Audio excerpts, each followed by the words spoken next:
You're troublesome and your role is over, so get out. Mom, that's exactly right. I was thinking the same. So, Allison, we are going to get a divorce. Please leave here immediately. During our married life, I was forced to live with my in-laws and even had to help with loan repayments, only to be suddenly deemed unnecessary and told about the divorce. I have even reached the limits of my patience. Sadly, I thought of putting everyone in my in-laws family, including my husband, into a difficult situation. My name is Allison and I am 34 years old. This year marks the 6th year of my marriage with my husband, Ethan. We don't have any children yet, and to be honest, our relationship has completely cooled off. I thought marrying you would bring a more exciting life, but it was surprising.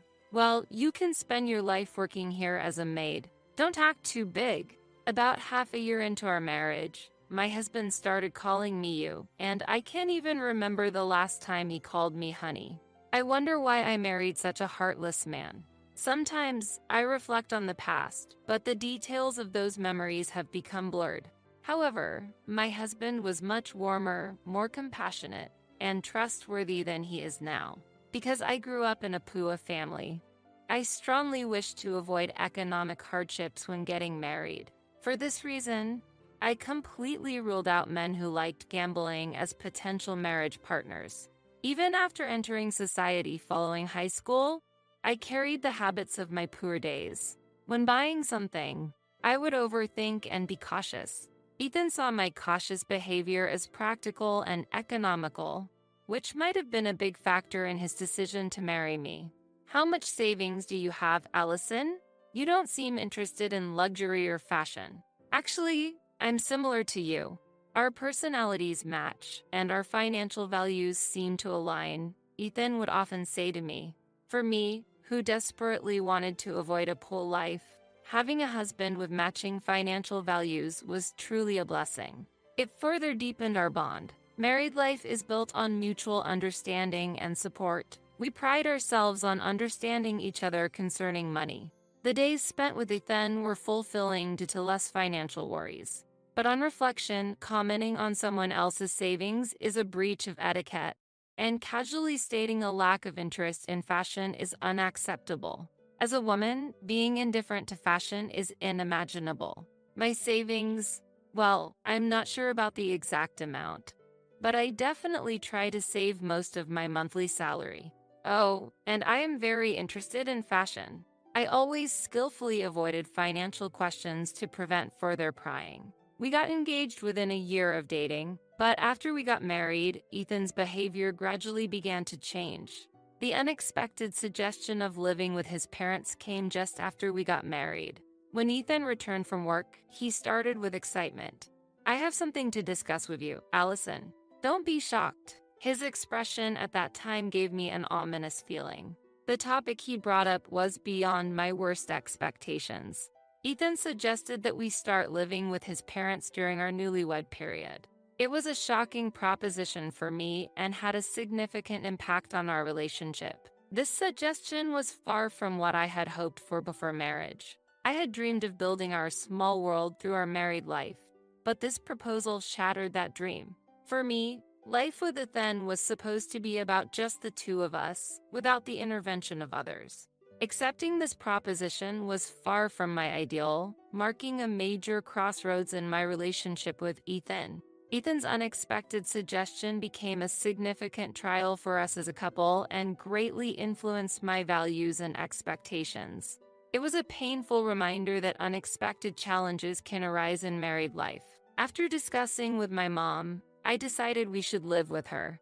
She gets lonely without me, and our apartment lease is ending soon, so I decided we should move, he announced. My opinion was completely ignored, and it seemed he and his mother had already made many decisions. Wait, isn't that too sudden? Your family home is quite far from my workplace. I really wanted to avoid living together, so I raised an objection, but I was firmly told that it had already been decided. He was always saying "Mom, Mom," which was off-putting enough, but what he said next was even more shocking. The house is too small and inconvenient for 4 people to live in, especially since my sister often visits. That's why I'm taking out a loan to renovate the house, Ethan said. This decision, too, was made without consulting me, and he had taken out a loan on his own. Can it be true? Is he serious? Before I could hear the whole story, I was speechless. How am I going to deal with this self-centered man from now on? That question crossed my mind. Life in my in-laws' home, and the frequent appearances of my sister-in-law. After a series of unbelievable stories, my husband made an even more shocking statement. That's why I want you to quit your current job. From now on, you must take care of my parents, not live just as my wife. If you still want to work, I'll allow you to do some work from home, he said.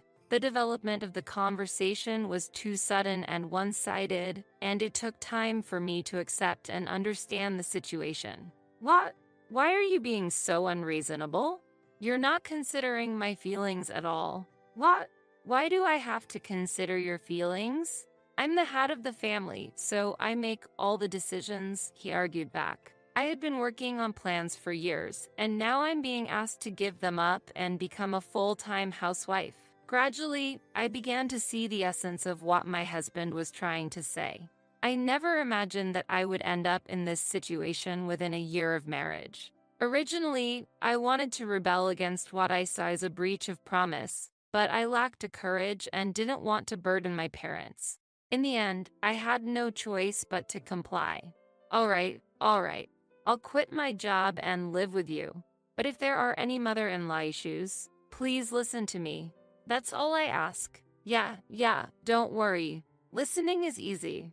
After all, I'm on your side. I was serious, but it seemed that my husband was taking it lightly.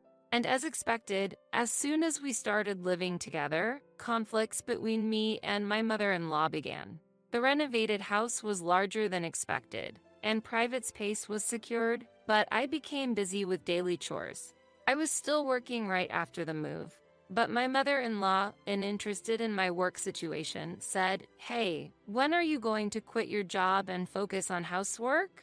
The house won't be in order if you keep this up." Every day, I faced one-sided criticism upon returning home exhausted. Initially, my husband had promised to support me with mother-in-law issues, but in reality, he never stood up for me, and eventually, he and his mother started blaming me together. You know, have you ever considered my mother's age? It's unreasonable to push housework onto her. I somehow ended up being the bad person just because I asked them to manage their own affairs. My father-in-law was present but barely noticeable, trying to escape the household troubles. "Excuse me, father. May I have a word?" Even when I tried to talk to him, he said, "No, don't talk to me. If she sees me talking to you, I don't know what my wife will say." It was just a simple question about the location of the circuit breaker. It's troubling that even such trivial conversation is not possible. 2 weeks after moving in, my husband and his mother started threatening me. "When are you quitting your job? If you don't, we'll contact your company." And a week after that talk, my resignation was decided. Despite resigning under pressure from my mother-in-law and husband, there were no words of gratitude from them. What followed were days of being made to work at home. "And since you quit your job and our income has decreased, don't just rely on me, but think of ways to earn money through home-based work," I was told. I realized I was being demanded to not be lazy and handle everything. I lost the energy to even argue in surprise. There was hardly any conversation between my husband and I had essentially become like a dedicated housemaid for his family. During this time, my husband's sister, Mary, often visited and confronted me, saying, "Hey, you're not leaving Ethan to pay off the house loan all by himself, are you? If you're living here, you should contribute to the repayments too." The renovation probably costed nearly $500,000. Why should I bear such responsibility? It felt unfair. Being held accountable just for living together seemed unreasonable to me. Forcing cohabitation from the start, pushing through a renovation, making me quit my job, and then demanding payments for the loan. This situation was abnormal from any angle. Normally, this wouldn't happen. I clearly felt that I married the wrong person. That night, my husband said with a smile, as my sister mentioned about the house loan repayment, "From now on, we're all going to share the burden. Actually, I think it's only natural for you, the wife, to pay." Seeing his attitude, I was just appalled. At that moment, I felt that continuing to live with my husband was impossible. I thought this situation would not only affect me negatively but also my in-laws' family. However, I hesitated to suggest divorce immediately. The main reason was to avoid worrying my parents. My mother was unwell, often needing hospital care, and my father was tired from caring for her. Bringing up my divorce issues might shock them greatly. Therefore, I couldn't make such a selfish choice. So, I decided to tackle the problems at hand first. I followed my husband's and in-law family's instructions, earning income through home-based work while actively contributing to the loan repayment. I frequently discussed with my husband about changing the loan process and accelerating the repayment plan, asking for his cooperation. Perhaps because I was devoted to repaying the loan, my husband said, "It's really good you've started acting like a proper wife of this house.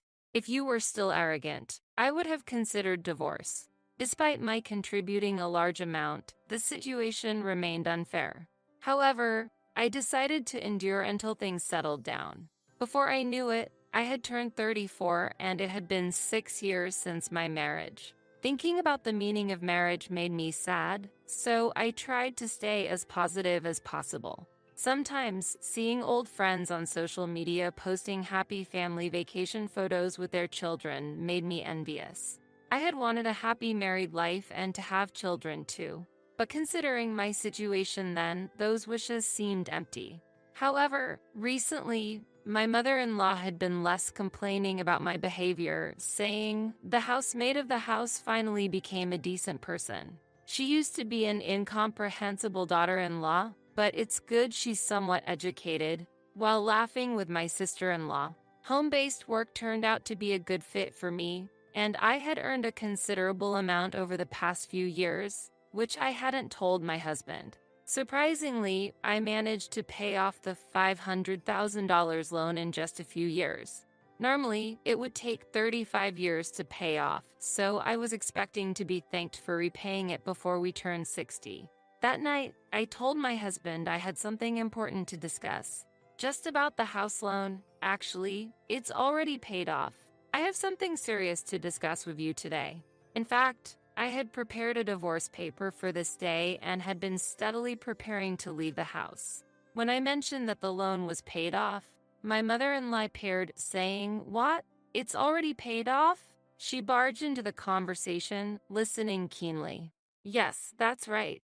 I was intending to have a serious talk with Ethan today, and at the moment I was about to talk about divorce, my mother-in-law approached me with a smile I had never seen before. There's nothing to worry about anymore.